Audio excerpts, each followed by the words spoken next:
Thank you for joining us and welcome to Driving Business. I'm Bob Myers with Brand Fuel Solutions, and we're here in Cherry Hill, New Jersey at the headquarters of SalonClouds Plus with founder and owner Dilan deSilva. As the leading developer of salon and spa software, their technology is behind some of the top solutions out there. Want to hear what's behind their success? Hop on in and take a drive with us.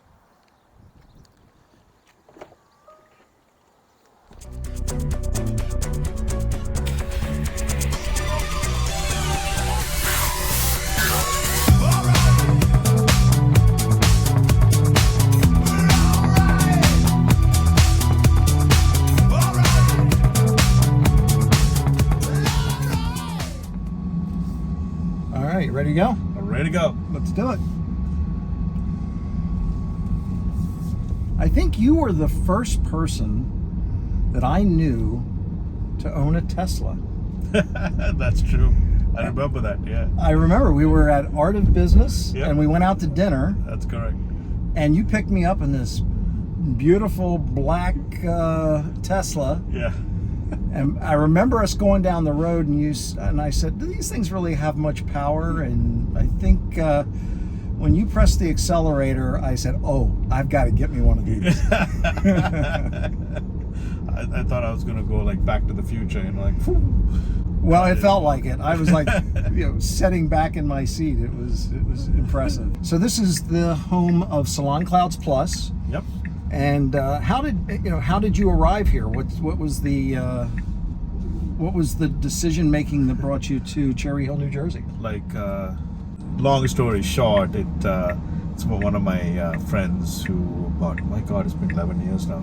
About 10 or 11 years ago, she calls me out of the blue, and I was in real estate. I was CTO for a real estate company, and goes, "Hey, I need to market myself." I'm like, "Well, what do you want me to do?" You're like, you know IT, can you help me out here? I'm like, okay.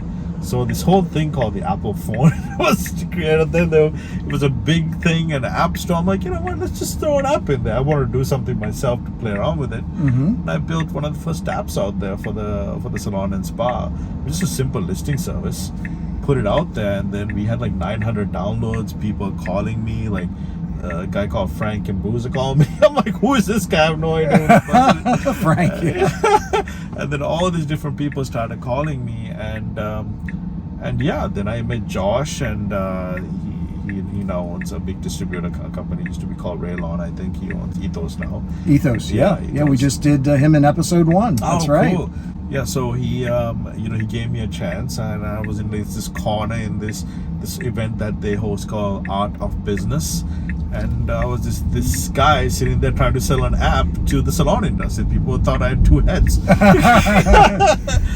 So long story short, I started looking at the industry, and now we're about 4,000 or 5,000 apps. I can't keep count of it, and done a lot of software in just that niche market. That's amazing.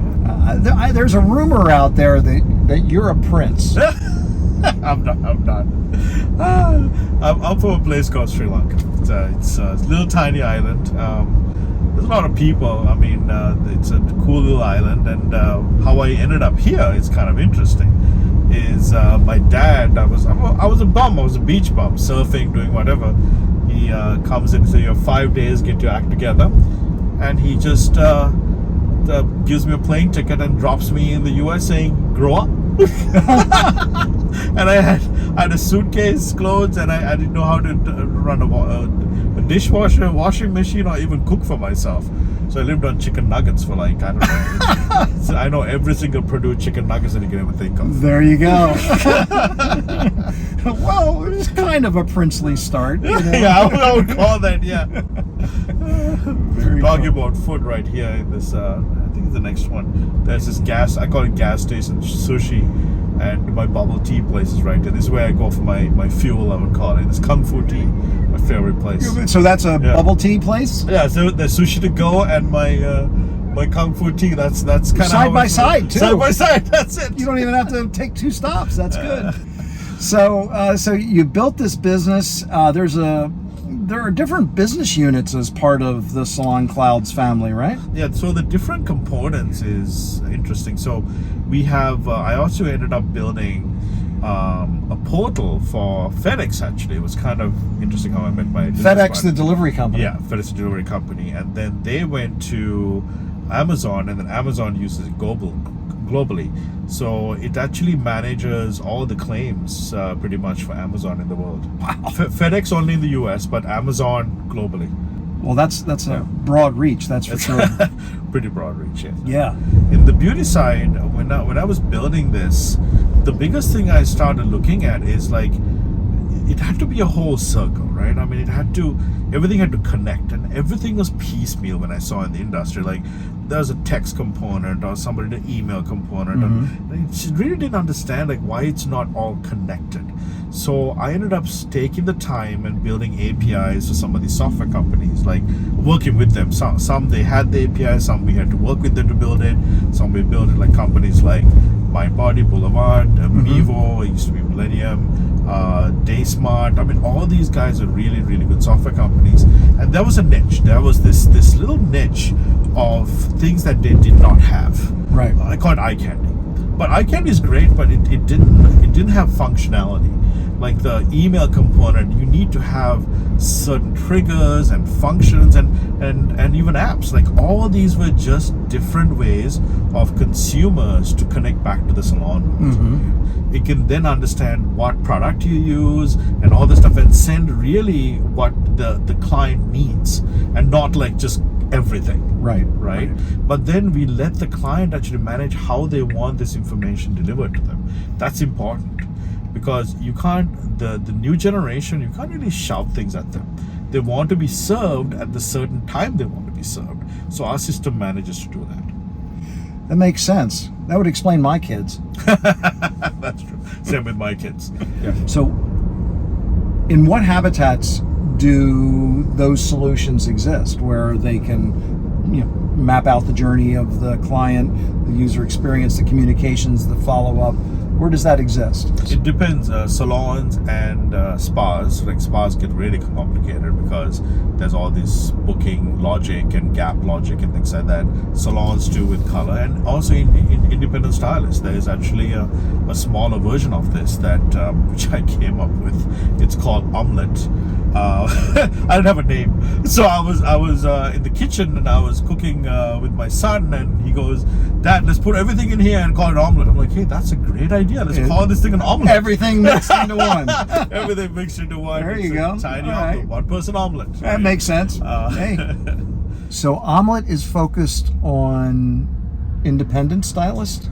Yeah, because we saw a need, and what was happening in that space is that we just kept on getting calls non-stop from these independent stylists saying that, look, we need something to market ourselves, and can SalonClouds fit it? It's like, I felt like we're giving these these independents a bazooka, right? The SalonClouds is too much for them to manage. So we went into removing all the craziness of it, like the complications of it, and then make it simple that a one person, I would say a power of one or a business of one, or what you want to call them, can actually operate this by simply their app.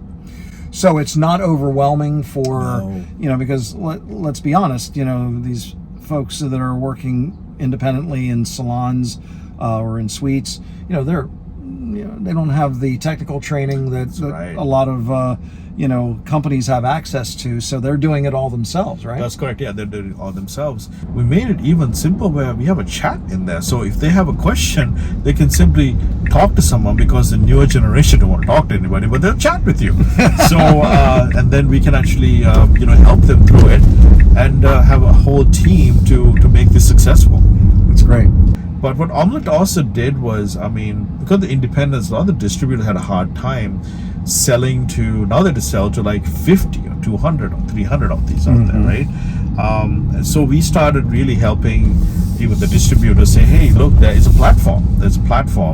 You can just put your distributor network onto it, and now you can reach all these people. And the reason we picked Square is because Square already had a footprint Right. onto these independents, so they don't have to leave their processor, the same processor, and actually, goal was to help the industry, to really kind of move forward. Yeah, I think you have a distributor marketplace platform that really was the saving grace for a lot of distributors and during COVID specifically. Yes. But that's expanded. I saw it expand pretty rapidly. And so what's the status of that now that we're back to work? And it was one of those crazy ideas that a couple of distributors, actually Josh is one of them. Josh, he came to me and said, hey, I need help, and can we do something like this? And I looked at my stack of insanity things that we have built, and we said, yeah, this is doable, this is plausible. And we had retail anyway, we were doing it for all the salons, and I said, let's put the platform together. But what I did was something different, is that I didn't want to be like let's say SalonClouds platform, right? It was more like the salons and spas knew the distributor, the name of it, right? Whether it was Ethos or whether it was Beauty X or whatever it is, right? So we decided to say, look, we'll be the back end, and we'll give you the software in order to make this function, and worked with them to build their business logic into it. And lo and behold, like SSG was one of them who joined us, and I think they're like, I don't know, 5,000, 4,000 stores a week. So when do you see Omlitt being available? I assume it's going to be on the App Store, or? Yeah, it's going to be in the App Store. So it's Android and iOS, right? And it will be on the App Store within, I would say, a couple of weeks. So what's new at SalonClouds Plus? What's the buzz? The buzz, I might have to turn this whole thing off if I tell you all my secrets, right? So yeah, I've been doing this for a long time, and the next iteration of this is actually focusing on the independents and the salons, the boutique salons, and the clients, really, how it's really based on clients' behavior.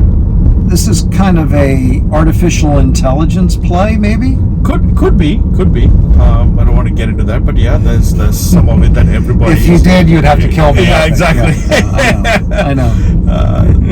Does every business, including some of the small businesses, need to have a website to effectively use technology? That's a loaded question. Everybody asks me this question, and my answer is yes. Even if you have a one-pager with just your address. See, the thing is, people shop and kind of look at services in a very different way now. They want to have services, or they want to look at your reviews, or they are all looking for information. And Google, without the Google listing, is very difficult. Yeah. It's very difficult. So you need some sort of web page. So they need to have at least one pager with at least their services and their address, for God's sake. And so some of these websites don't even have the correct address. Now, does it always have to be like this complicated, multi-page, multi-tiered architecture? Not at all. The bigger salons have this. If you really look at some of the stats we have on web pages, people look at where you are, what time are you open, online booking, obviously, right? They want to book online, and they want to see where you're located. That's it, and your services and your cost. So where to find you and how to book with you. That's it, and the cost. Yep. That's it. That's all they're looking for. So we're back at the SalonClouds Plus headquarters. Like Batcave. Your Batcave, yes, which you'll probably stay in until the deepest, darkest hours of night. Last question. Yeah. Do you ever get mistaken for any celebrities out there? No one's ever asked me that. That's a funny one. But maybe M. Night Shyamalan, I don't know. There you go. Or Russell Peters. Okay. Comedian, funny dude. Listen, I'm seeing it. Yeah, for sure.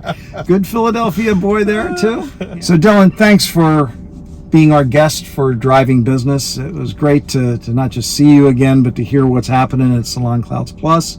And as a token of my appreciation for being our guest, I have your own... Oh, check that out. Brand Fuel Solutions, Cap. No, thank you so much for having me. It was it was a blast. This is exciting. Yeah. Never done anything like this, and you've been such an inspiration for me actually in the beauty industry. So I hope to keep that relationship and keep growing with you. Thank you. Yeah, that's a mutual street. Thank you. So thank you for joining us for Driving Business. If you want to learn more information about SalonClouds Plus, you can go to their website at saloncloudsplus.com, or if you want to learn more about my business at Brand Fuel Solutions, go to my website at brandfuelsolutions.com. Thank you for joining us and have a great day. Ciao.